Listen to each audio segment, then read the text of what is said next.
because Okay. I don't have a lot of comments. Yeah, it's fine. Juan, are you coming? Yeah, I'm coming, yeah. Okay, so good. So this is a game that was sent to me by our friend. We have two 1800 players playing.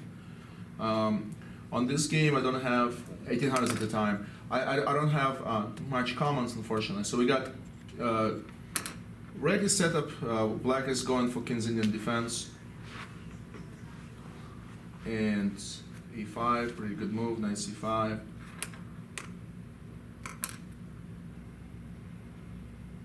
And then somewhere here, Black started to play a little bit incorrectly. So he started with d5.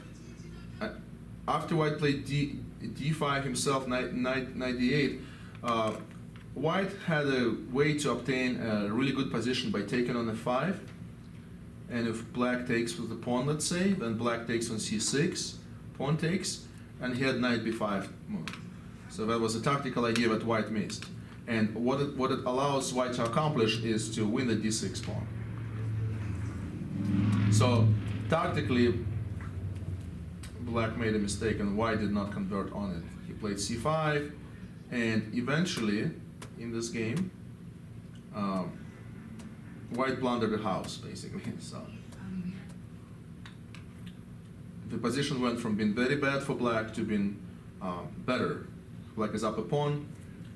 His knight is excellent on d6, blockading the d5 pawn, and Black managed to convert the advantage very nicely, actually. So this trade also benefited Black, and now we got Black being up a piece for 2 pawns. And in the endgame, also Black played really well. Blockaded the pawns, centralized the king, and then used his own e-pawn, and won all the pawns on the king side. Unfortunately for White, White cannot take on e3 because of knight c2 check. So the only thing is, like, how did Black's position go from being decent to being lost? So what did Black do incorrectly? What do you guys think? Firstly, I would never let him play queen d2 before playing h6. Mm-hmm. My knight was on d7, so it was very important not to allow this to happen. So how do you stop that? Well, his knight's still on d7. Okay. Yeah, so just play h6 first. h6, okay. Yeah. And then make him go away. Mm-hmm. And he has to go to a funky square, because if he goes to e3, he gets hit again with knight g4 perhaps. Yeah. And then f5 is coming. Mm-hmm. So tempo right away, first of all. Okay. Yeah, I agree with it. So once Black allowed queen d2, and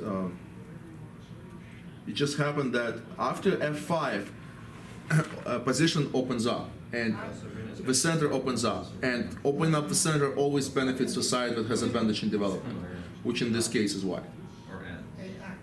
And after the opening of the center, all White pieces just start playing, and there appears tactical opportunities for White to win material. So that's all I got about this game.